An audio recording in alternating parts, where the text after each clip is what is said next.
Ketika berita perusahaan rugi mau dipajaki 1%, asli membuat otak Sontoloyo jadi mikir. Ada apa ini bernegara sampai perusahaan rugi dipajaki juga? Sudah harus bayar karyawan, bayar overhead, bisnis rugi, masih kena pentung pajak lagi. Sementara BUMN yang rugi itu sudah sering disuntik pakai duit pajak, duit APBN hasil keringat rakyat. Membuat banyak yang berpikir, kok lu nggak amanah sih kelola negaranya? Sudah memajak tinggi, duitnya nggak buat untung juga pemakaiannya. Asli loh, BUMN itu sudah regulator, operator, tersering monopoli lagi. Yang bayar produknya, rakyat semua bayarnya tunai. Lalu BUMN-nya rugi. Lah geblek pol, asli geblek. Sebenarnya apa sih yang terjadi? Kita melihat harusnya kita tarik mundur ke 5 tahun terakhir. Kebijakan kelolaan ekonomi negara, baik positif untung atau rugi, ukurannya bukan kebijakan kemarin atau bulan lalu, bahkan tahun lalu. Harus melihat mundur agak jauh, hingga 5 tahun. Kalau perusahaan, UKM misalnya,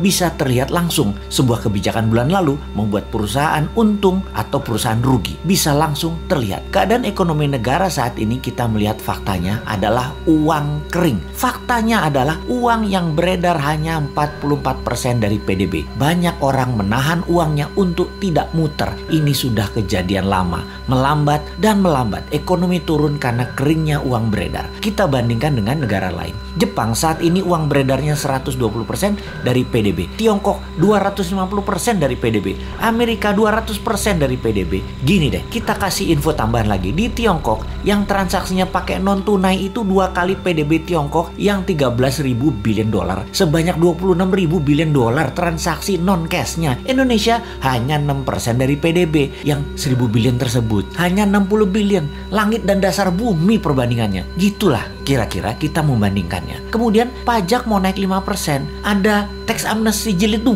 lagi rencananya. Waduh bos, kalau ini kejadiannya dalam negeri dongengnya Hans Christian Andersen, kalau raja mulai menekan dengan menaikkan pajak, itu tanda-tanda loh ya. Itu cerita semuanya berakhir tragis bagi sang raja. Biasanya pangeran negara tetangga pasti ambil alih, dan untungnya biasanya nih ya, raja yang menaikkan pajak tadi punya putri cantik. Seperti sumber daya alam lah yang kita mau bandingkan dengan cerita Hans Christian Andersen. Jadi masih selamat-selamat dikit lah selama putrinya bisa terselamatkan. Mudah-mudahan cepat sadar bahwa yang bisa menolong sebenarnya banyak putra bangsa yang terbaik di Indonesia ini. Bukan hanya seorang wanita yang bisa. Sayangnya putra-putri terbaik tersebut mau membantu syaratnya semua menteri ekonomi terkait, yaitu sekitar 8 departemen, ganti semua dengan timnya dan minta kedaulatan penuh. Kan gak mungkin. Yo wes, kita hanya bisa mengingatkan, gak dipakai gak apa-apa. Toh jabatan ada batasannya juga, kepinteran ada batasannya juga.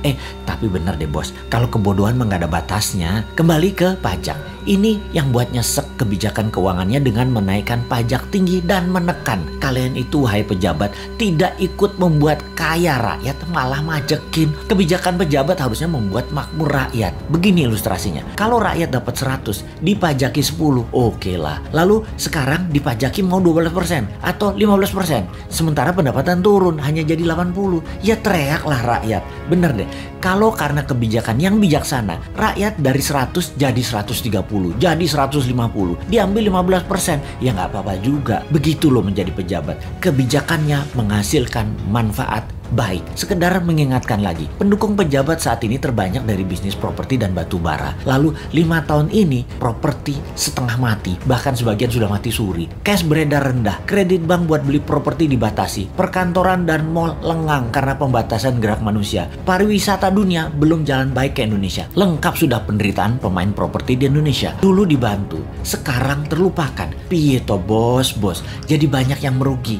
Kena pajak 1% lagi. Ay mampus dah. Wes 2024 gak usah dipilih semua calon-calon dari pejabat sekarang deh. Pasti sama lagi kebijakannya. Cari yang baru. Masa gak ada berlian di antara 270 juta penduduk Indonesia selain mereka sih?